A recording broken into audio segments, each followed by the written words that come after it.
또 지난 연말부터 성탄절을 생각을 하면서 예수 그리스도에 대해서 큰 그림을 그립니다. 첫 번째는 삼위일체 하나님, 그 가운데 성자 하나님. 그래서 먼저는 삼위일체 하나님이 누구신가라고 하는 부분을 쉽지는 않았으나 그러나 저희들이 집중적으로 생각을 해봤고요. 그러나 그 가운데에 이제 또 저희들이 지금 계속해서 오늘이 세 번째 시간입니다만은 생각하는 것은 성자 하나님, 예수 그리스도께서 하신 일이 과연 무엇인가? 복음서를 통하여서 우리는 그것을 알 수가 있는데 그분의 하신 일들이 또 그분이 누구신가를 나타내 보여주는 그런 일들이기 때문에 대단히 중요하다. 그래서 그 예수님과 관련된 예수님께서 하신 그 일과 관련되어서 우리가 살펴봐야 되는 것은 그 시발점은 성육신으로부터 보자. 이것은 영원전에 하나님께서 계획하신 놀라운 일들이다. 우리와 맺은 언약이 아니라 삼위 하나님 간에 맺으신 그런 놀라운 구속의 언약이다, 약속이다 라고 하는 것을 말씀을 드렸습니다.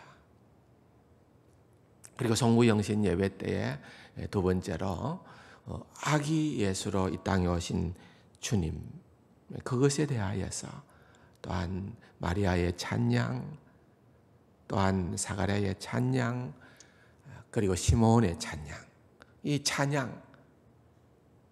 이 찬양의 그 깊은 내용들이 과연 무엇을 이야기하고 있는가 하는 것을 우리가 다시 한 번 더 나눔을 해보았습니다. 그리고 이제 오늘 그 세 번째 시간으로 우리가 누가복음에 있는 말씀을 한번 보기를 원합니다. 하나님 말씀을 같이 보도록 하겠습니다. 누가복음 2장 40절에서부터 52절까지의 말씀입니다. 같이 읽도록 하겠습니다. 아기가 자라며 강하여지고 지혜가 충만하며 하나님의 은혜가 그의 위에 있더라. 그의 부모가 해마다 6월절이 되면 예루살렘으로 가더니 예수께서 12살이 되었을 때에 그들이 이 절기의 관례를 따라 올라갔다가 그 날들을 마치고 돌아갈 때에 아이 예수는 예루살렘에 머무셨더라. 그 부모는 이를 알지 못하고 동행 중에 있는 줄로 생각하고 하룻길을 간 후 친족과 아는 자 중에서 찾되 만나지 못하며 찾으면서 예루살렘에 돌아갔더니 사흘 후에 성전에서 만난즉 그가 선생들 중에 앉으사 그들에게 듣기도 하시며 묻기도 하시니 듣는 자가 다 그 지혜와 대답을 놀랍게 여기더라. 그의 부모가 보고 놀라며 그의 어머니는 이르되 아이야 어찌하여 우리에게 이렇게 하였느냐? 보라 내 아버지와 내가 근심하여 너를 찾았노라. 예수께서 이르시되 어찌하여 나를 찾았었나이까? 내가 내 아버지의 집에 있어야 될 줄을 알지 못하셨나이까? 하시니 그 부모가 그가 하신 말씀을 깨닫지 못하더라. 예수께서 함께 내려가사 나사렛에 이르러 순종하여 받드시더라. 그 어머니는 이 모든 말을 마음에 두니라. 예수는 지혜와 키가 자라가며 하나님과 사람에게 더욱 사랑스러워 가시더라. 아멘. 오늘의 이 기록은 사실 사복음서 가운데 누가복음서에만 기록되어져 있는 그러한 독특한 내용입니다. 예수님의 사역에 대해서 우리가 생각을 해볼 때에 가장 궁금해하는 그런 시절을 볼 수가 있습니다. 오늘 40절에 보면은 아기가 자라며 강하여지고 지혜가 충만하며 하나님의 은혜가 그의 위에 있더라 그랬습니다. 그리고 난 다음에 예수님께서 12살이 되었을 때에 일어났던 그 일을 누가가 우리에게 소개를 하고 있습니다. 이 40절의 말씀은 어떤 의미에서는 예수님이 태어나시고 또 그가 8일째 되는 그 때에 정결 의식을 위해서 예루살렘 성전으로 갔다는 그러한 말씀 다음으로 예수님의 그 어린 시절에 대해서 유일하게 표현되어진 그러한 말입니다. 그리고 52절의 그 말씀은 예수님께서 30살 공생애가 시작되는 그 순간, 그러니까 12살로부터 30살 때까지에 대한 한 사건의 기록을 제외하면은 이것이 또한 예수님의 그 성장 과정 가운데의 내용을 정리하는, 요약하는 그러한 말씀입니다. 예수는 지혜와 키가 자라가며 하나님과 사람에게 더욱 사랑스러워 가시더라. 그렇게 말씀을 하고 있는 것입니다. 그리고 난 다음에 그 사이에 이렇게 12살 시절에 예수님께서 어린 소년 시절이지요. 그때에 일어났던 아주 놀라운 사건에 대한 기록을 우리에게 누가는 기록을 통하여서 소개를 하고 있는 것입니다. 소위 말하자면은 이 상황들은 예수 그리스도의 잃어버린 세월이라는 그 시기에 해당되어지는 말씀입니다. 그리고 그때 일어났던 사건의 본문의 말씀이라 그렇게 볼 수가 있는 것입니다. 마태복음의 기록을 통하여서 요셉이 우리는 목수임을 압니다. 그래서 아마도 추리컨대 예수님은 이렇게 어린 시절 아버지를 적극적으로 도와서 그런 어떤 목수의 일을 했을 것이다. 그렇게 짐작을 합니다. 그럼 충분히 가능한 짐작이지요. 그리고 헤롯이 시기함으로 말미암아 그를 죽이려 하는 그러한 상황 때문에 아주 어린 시절에 그가 부모와 함께 애굽으로 피난을 갔다가 결국은 헤롯이 죽고 난 다음에 나사렛으로 돌아오게 되는 그러한 기록 다음에 아무런 기록이 없습니다. 성경은 아무런 기록이 없고 오늘 본문에 나타나는 이 사건에 대한 기록만 우리에게 보여주고 있습니다. 그래서 이 잃어버린 세월에 대해서 많은 생각을 하겠지요. 공상도 하고 또한 상상력이 풍부한 초대 2, 3세기 그 시절에 이단들은 나름대로 그들이 여러 가지 목적을 가지고 그들도 글을 쓰기 시작을 한 겁니다. 소위 말하는 그런 위경과 같은 복음서의 주제가 바로 이때에 대부분 해당되어지는 것입니다. 왜냐하면 자기들도 우리가 사도들과 동등한 권위를 가졌다는 것을 과시하기 위한 그러한 목적으로 또 심지어는 사도들의 이름을 도용까지 합니다. 실제 그렇게 사도가 쓴 것이 아닌데 이 이단들이 사도들의 이름을 도용해서 예를 들어서 도마 복음 또는 베드로 복음, 우리 복음서에 없잖아요. 근데 이런 것들이 다 위경에 속하는 것들인데 다 이런 것들은 상상력의 발휘예요. 그리고 그것을 가지고서 도용을 해서 그렇게 기록을 해서 그들이 원하는 목적을 달성하고자 했던 것입니다.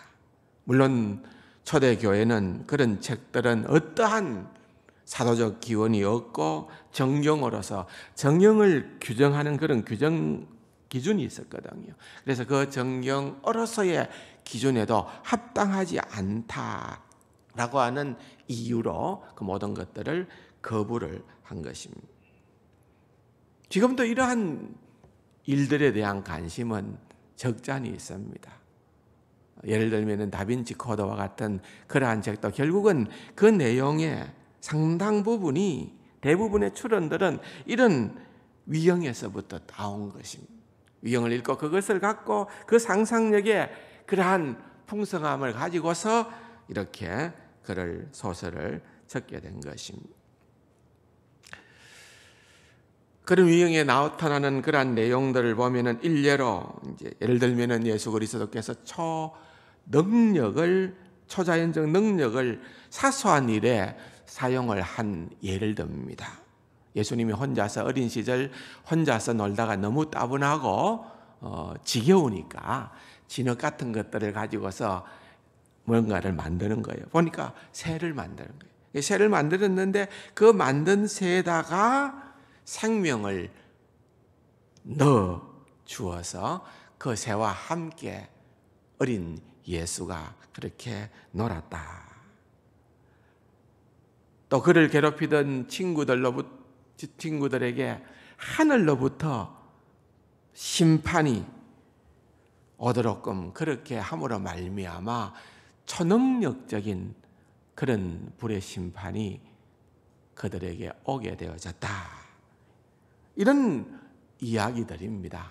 쉽게 말하면은. 그래서 그런 내용들이 사실은 예수님의 삶에 있어서 역사적 기록에 어떠한 의미와 가치가 있는 것이 아니라 그냥 사소하고 소상적인 그런 내용들을 그렇게 기록으로 옮겨 놓았다는 것입니다. 그와 반해서 누가는 오늘 예수님의 그 잃어버린 세월이라고 하는 그 시절에 대한 기록에 대한 한 사건을 오늘 기록을 통하여서 우리에게 보여줍니다. 40절에 먼저는 아기가 자라며 강하여지고 지혜가 충만하며 하나님의 은혜가 그 위에 임했다. 이 부분을 설명하고자 하는 것은 아닙니다만은 어쨌든 상당히 이 부분을 통해서도 우리가 많은 것을 생각해 볼 수 있는 것이, 왜 예수님께서 이 땅에 인간의 몸을 입고 오실 때에 아담처럼 그렇게 성인의 그런 인간으로 이 땅에 오시지를 아니했을까? 왜 아기로 태어나서 또한 성장하고 자라고 또 이게 본문의 표현처럼 강하여지고 지혜가 충만해지고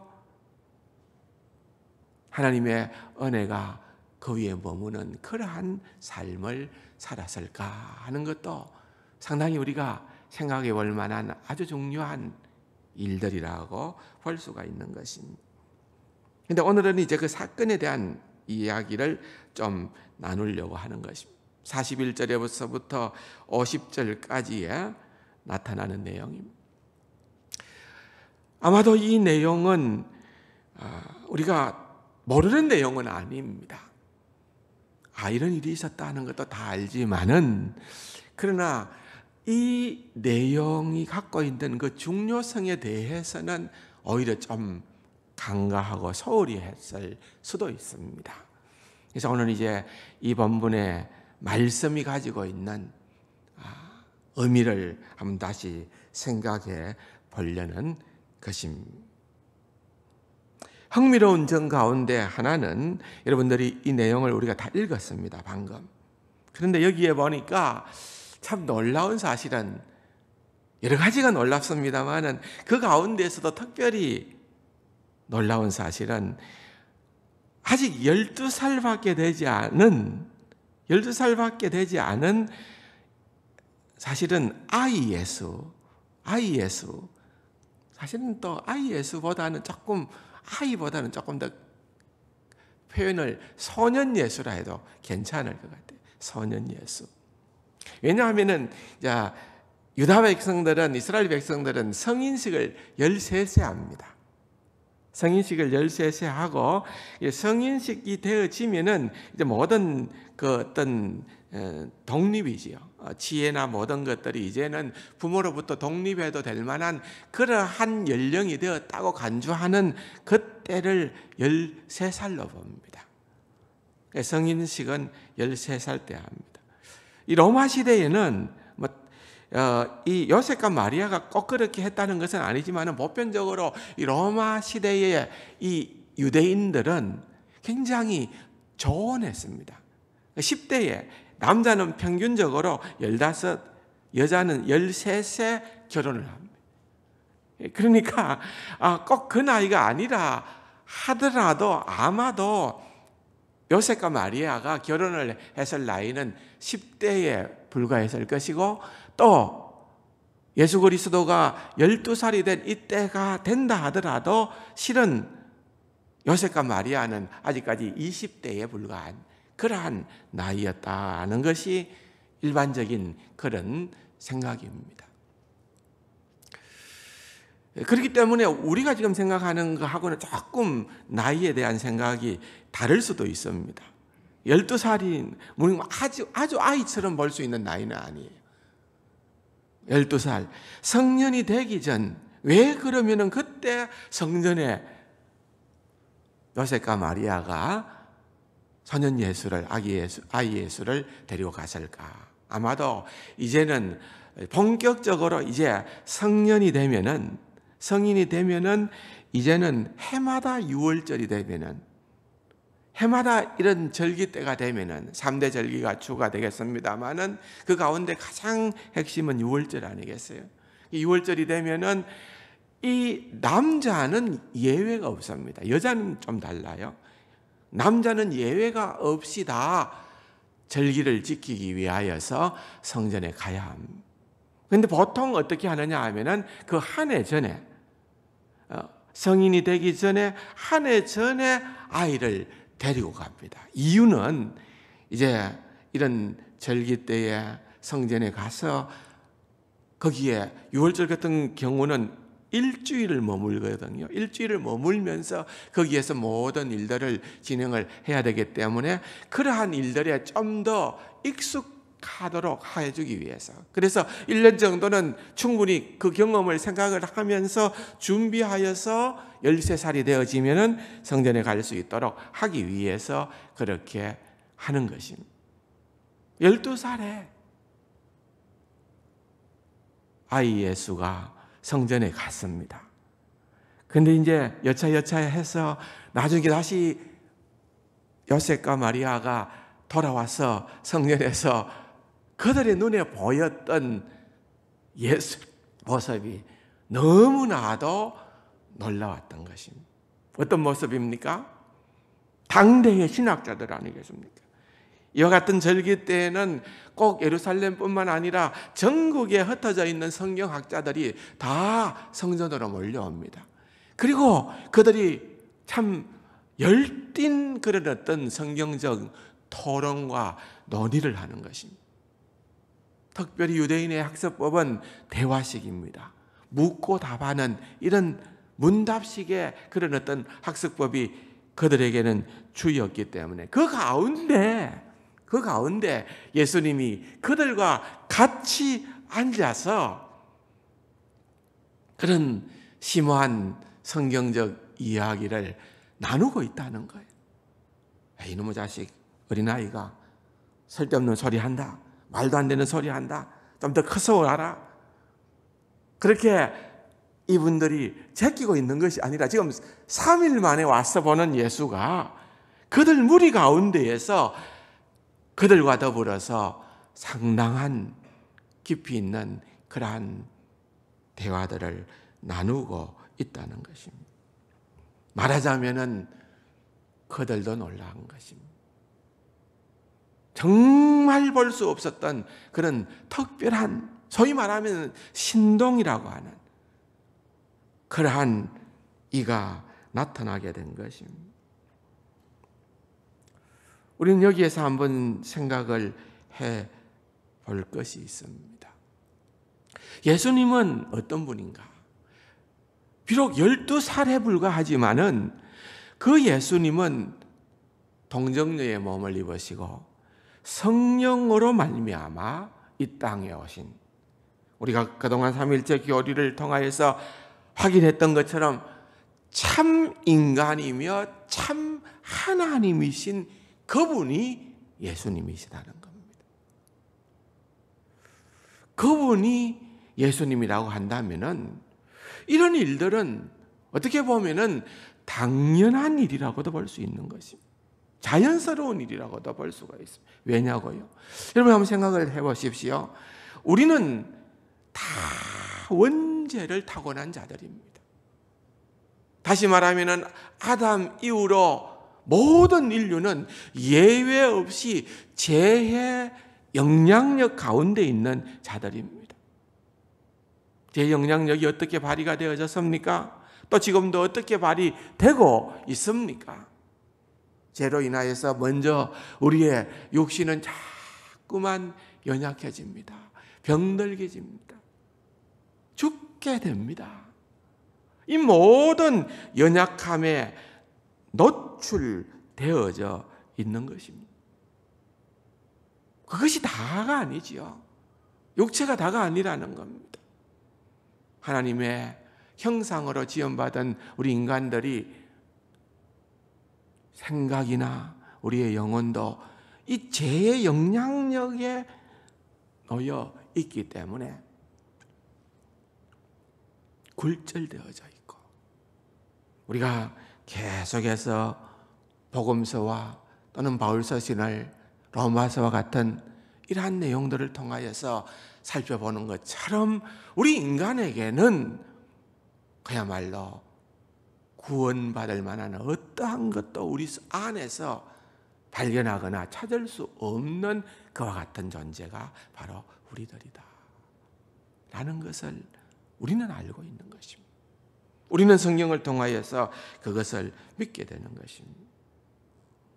물론 그것이 때로는 일그러지기도 하고 부족하기도 하고 연약하지만은, 그러나 그 자체가 가지고 있는 그러한 어떤 풍요로움 때문에 때로는 우리가 지혜로운 판단을 하기도 합니다. 수학적인 계산을 하기도 합니다.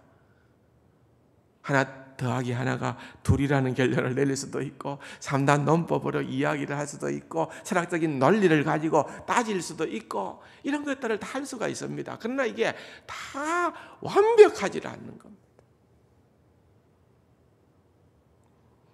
어떻게 보면은 우리는 늘 뒤를 돌아볼 때마다 후회스러운 것이, 언제나 내가 그때 선택한 그 결정이, 그 선택이 나의 인생의 최상의 선택인 줄로 알고 했는데 다시 선택을 한다면 그러지 않을 수도 있었을 것이다 생각하게 되는 것입니다. 그러한 실수들을 우리는 끊임없이 반복하고 살아가는 그러한 연약한 존재라는 것을 우리는 잘 알고 있는 것입니다.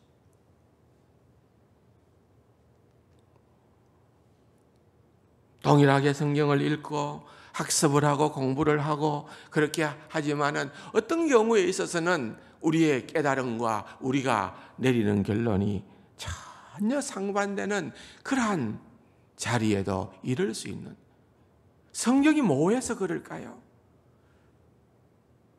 성경이 명료하지 않아서 그럴까요? 그게 아니라 우리의 지혜와 우리의 지식이 부족하기 때문에 그런 것입니다.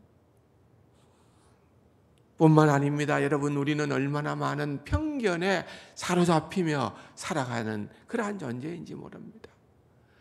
편견에 사로잡히게 되어질 때에 우리가 저지르는 흔한 실수 가운데 하나는 우리가 전체를 보지 못한다는 거예요. 숲을 보지 못하고 나무만 보게 되어지는 그런 것입니다. 그리고 그것이 진짜 전부인 양, 절대적인 것 양 우리는 착각할 때도 있습니다. 대표적인 사례가 이단입니다.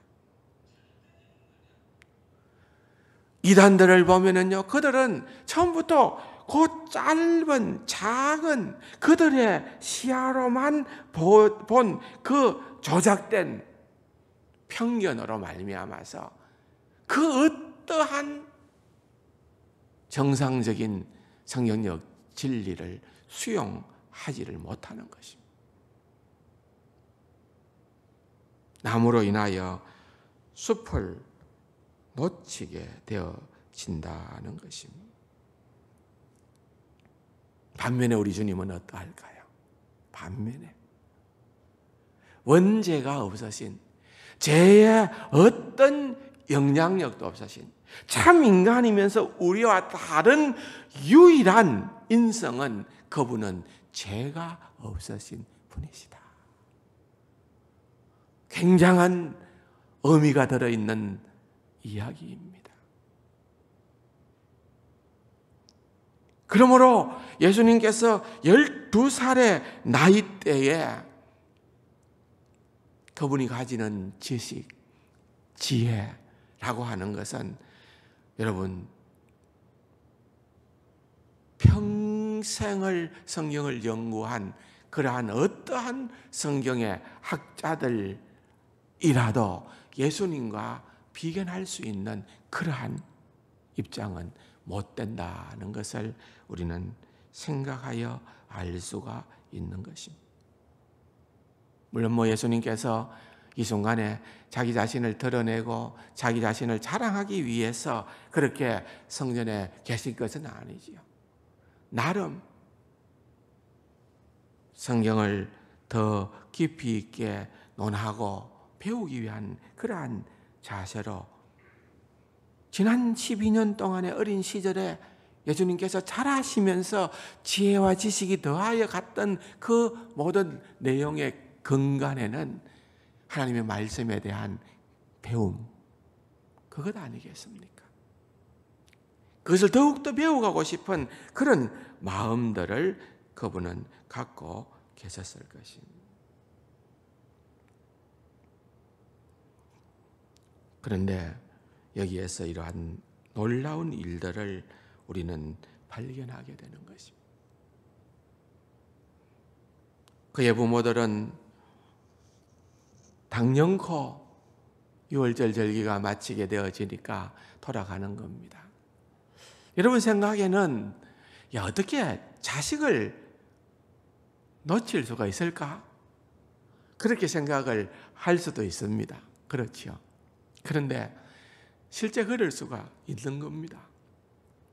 그때의 관례를 보면은요, 보통 이런 유월절과 같은 절기 때에 성전을 방문할 때에는 그냥 가족 단위로만 가는 건 아니에요. 가족은 물론이고 친지는 물론이고 동네의 사람들은 함께 다 이동을 했습니다. 여러 가지가 있겠지요. 축제적인 그런 분위기도 있고요. 또 때로는 그 오고 가는 길, 이게 지금 거리상으로 볼 때는 직선거리는 한 120km 정도 되어지는 거리입니다만은 그 중간에 뭐가 있습니까? 사마리아가 있습니다. 그런데 유대인들은 사마리아를 직접 통과하는 것을 싫어하거든요. 그래서 좀 요단 동편으로 둘러서 그 길을 간다고 한다면은 150-60km입니다. 그러면은 하루에 한 30-40km를 걷는다고 하더라도 여러분 다 그때는 다른 거 방법이 없잖아요. 걸어서 다녔을 때니까 꽤 시간을 걸려서 가는 겁니다. 그때마다 어떤 일들이 벌어질지 모르기 때문에 다 같이 가는 거예요. 근데 주로 이제 하는 것은 여자들과 어린 아이들은 같이 이렇게 한꺼번에 가요. 그리고 뒤에 이제 건장한 이제 남자들이 또 뒤에서 받쳐주고 그렇게 따라가는 거예요. 그러니까 이제 아마 이런 생각이었겠죠. 당연히 요셉은 마리아가 예수를 챙겼을 것이다. 또 마리아 나름대로 또 내 남편 요셉이 예수를 챙기지 않았을까? 이런 생각을 하고 계속 갔을 것 같아요. 나중에 그런 이제 아무리 찾아도 없었음을 발견하게 될 때까지는요. 또 때로는 같이 가면서도 놓칠 때도 있습니다. 여러분 보십시오. 미아를 찾습니다. 잃어버린 일을 찾습니다. 그런 게 굉장히 많잖아요. 보면은 저도 예전에 그런 경험이 한번 있습니다. 제가 군목 시절에 처음으로 이제 미국에 이제 그때 유학을 가게 됐어요.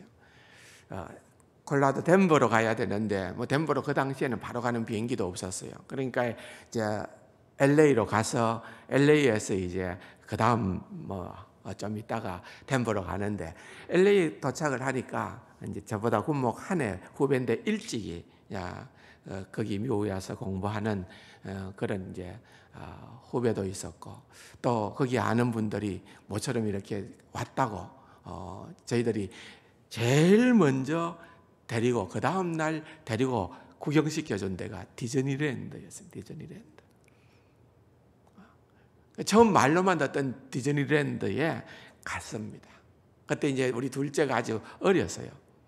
아직 뭐 유치원 다녀야 되는 그 시절이었으니까요.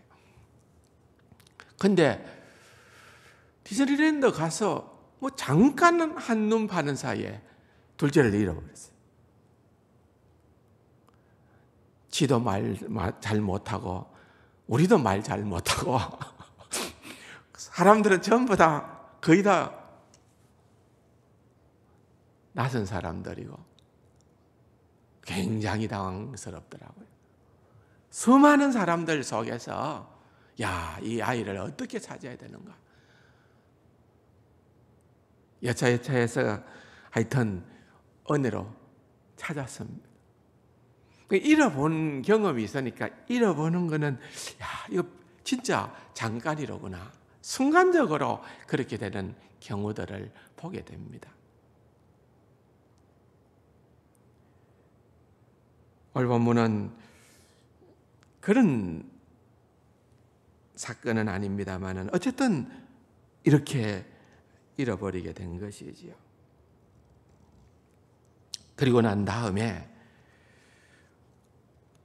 체크를 해보니까 아이가 없는 거예요. 큰일 났다 싶어서 수소문을 하고 이 동네 또 저기 있는 무리들 찾고 찾다가 결국은 할 수 없이 예루살렘까지 돌아와야 되겠다. 찾고 하다 보니까 하루길로 갔다가 그때부터 사흘길을 걸려서 그들이 겨우 도달한 것이 예루살렘 성전이었습니다. 그런데 그 성전에 오는 동안에 얼마나 애간장을 태웠겠습니까? 저는 한 30분, 내 기억에는 한 30분 정도 놓쳤던 것 같아요. 한 30분 정도 있다가 우리 아이를 찾았어요. 그 30분이 진짜로 당황스럽기도 하고 긴 시간이었습니다. 근데 30분이 아니라 사흘 동안이나 찾는다고 가정을 해볼 때 참 이 시간은 참으로 쉽지 않은 그런 시간일 거예요. 그런데 그들의 눈앞에 사흘 만에 그들이 예루살렘 성전으로 갔을 때 그들의 눈앞에 예수님이 보인 거예요. 놀랍기도 하고 또 화가 나기도 했을 겁니다. 우리가 너를 찾아 얼마나 헤맨. 밥인들 제대로 먹었겠습니까? 잠인들 제대로 잤겠습니까? 예?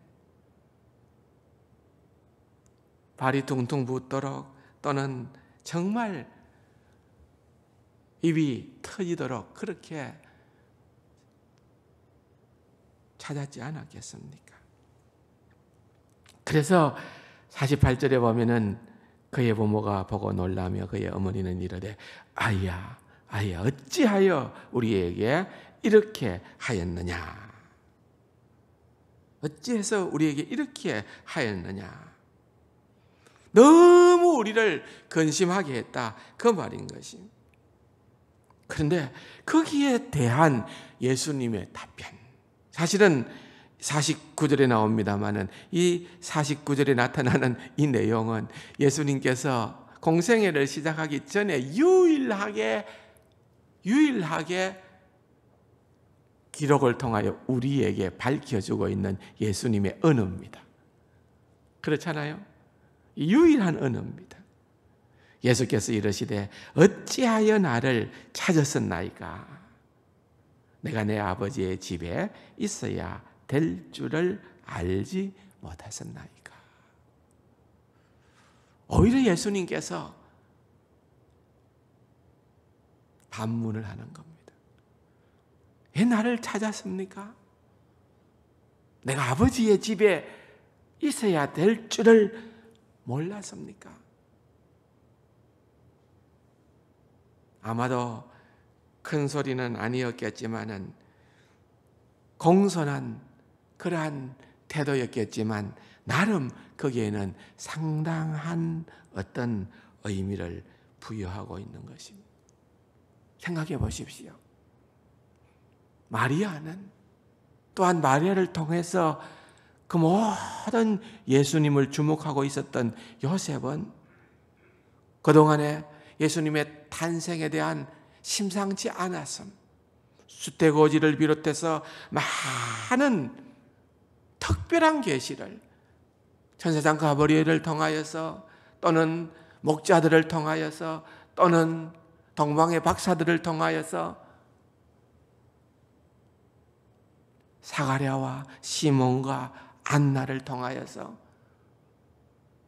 도대체 어마어마한 그러한 놀라운 메시지를 그들은 기억하고 간직하고 그것을 심사숙고하며 살았어야만 했던 부부 아니겠습니까?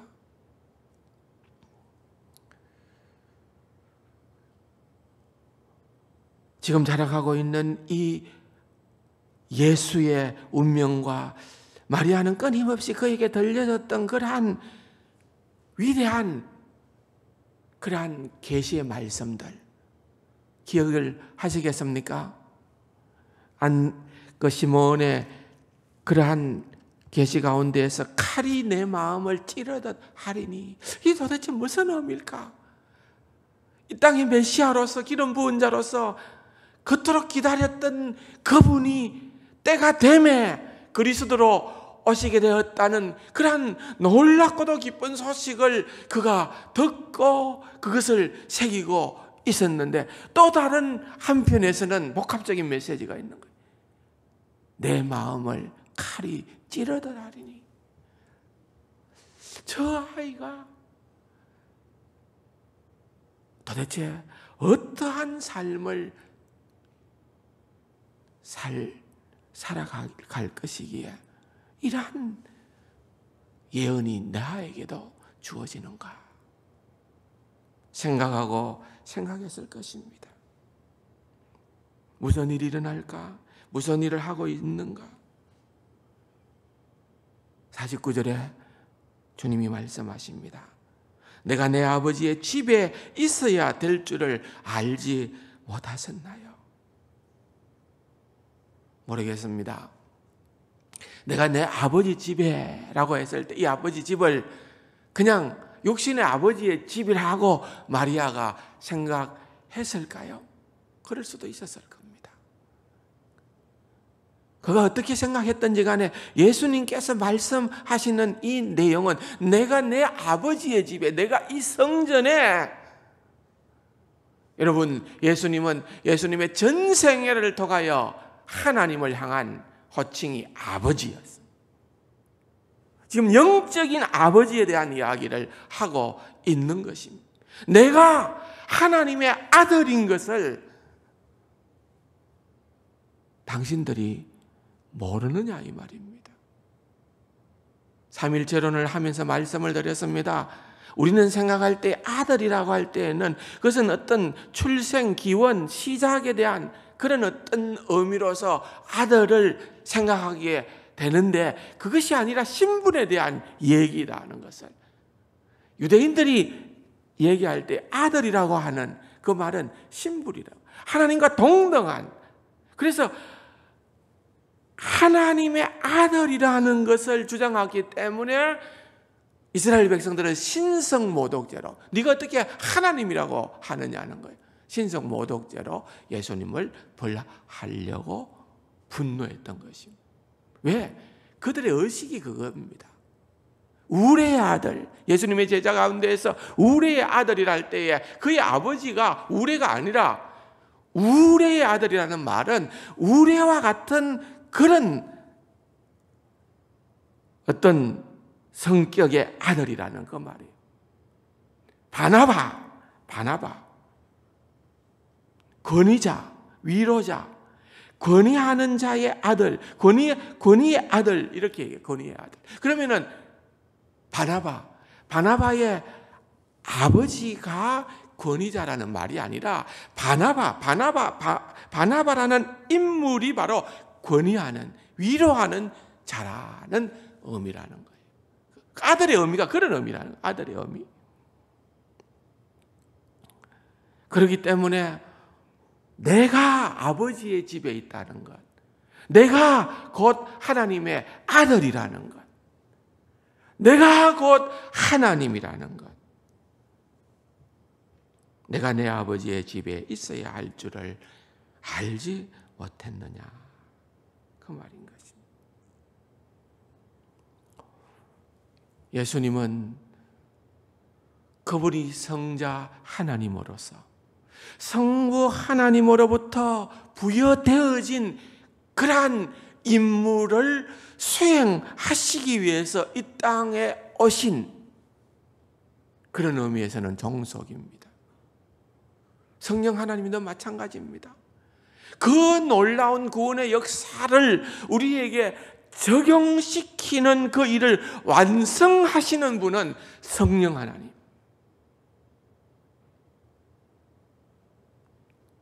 사역의 역할이 다르다는 것이지요. 그런 하나님임을, 내가 그렇게 이 땅에 왔음을 주님은 서서히 드러내고 계시는 것입니다.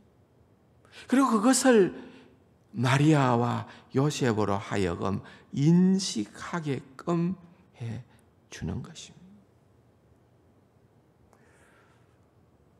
물론 오늘 본문에 보면은 50절에 그 부모가 그가 하신 말씀을 깨닫지 못하더라 그랬습니다.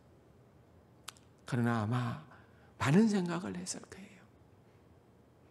돌아오는 도중 이제는 예수와 함께 다시금 150-160km를 걸어서 다시금 나사렛으로 돌아오는 그 길 가운데에서 그들은 나름 많은 것들을 묵상하고 생각하고 대화를 나누었을 거라고 그렇게 생각하는 것입니다. 이 사건의 기록이 누가복음에 포함되어 있는 것은 참으로 다행한 일입니다. 누가만 이야기를 들려주고 있는데 누가복음을 시작하는 서두의 기록을 보면은 누가복음은 그가 누가복음을 의사로서 세밀하게 적어 갔는데 그 이야기를 적을 때에 어떻게 해서든 사실에 근거하여 그 기록을 제대로 하려고 노력을 했습니다. 여러분 보세요. 누가복음 1장 1절과 2절입니다. 우리 중에 이루어진 사실에 대하여 처음부터 목격자와 말씀에 일꾼된 자들이 전하여 준 그대로 내력을 저술하려고 붓을 든 사람이 많은지라. 그 모든 일을 근원부터 자세히 미루어 살핀 나도 데오빌로 각하에게 차례대로 써보내는 것이 좋은 줄로 알았다. 많은 성경학자들이 동의하는 것 가운데 하나는 아마도 누가는 예수님의 모친 마리아와 이 누가복음서를 기록하기 전에 마리아와 아주 심도 있는 만남과 인터뷰를 했을 것이다. 그렇게 추론하는 것입니다. 저는 지극히 합당한 추론이라고 생각합니다. 예수의 모친 마리아를 만나서 그 마리아로부터 예수님에 대한 이야기를 또한 지금까지 전해지고 있는 그런 많은 이야기와 비교해서 누가가 자세히 듣고 그것을 차례로 풀어 서고 있는 것이 바로 누가복음서입니다.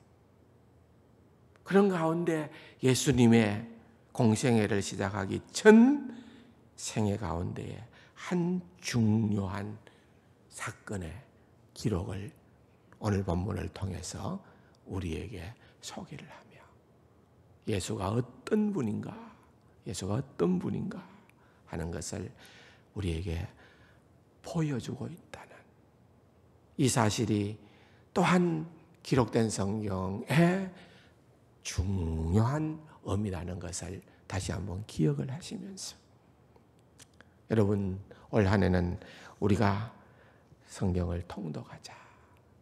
하나님의 말씀을 계속해서 읽고 더 읽고 다른 어떤 것보다도 우리의 삶의 해답을 하나님의 말씀에서부터 찾아가는 귀하고 복된 우리 세간 가족들이 될 수 있기를 주님의 이름으로 축원합니다. 좋으신 아버지 하나님 감사합니다.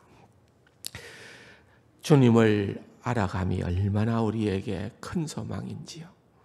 또한 주님을 알 수 있도록 우리에게 말씀을 허락해 주신 것이 얼마나 큰 기쁨인지요.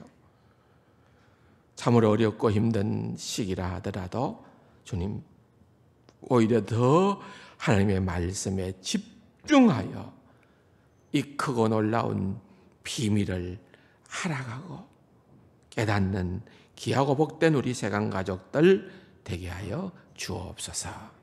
예수님의 이름으로 감사기도 드립니다. 아멘.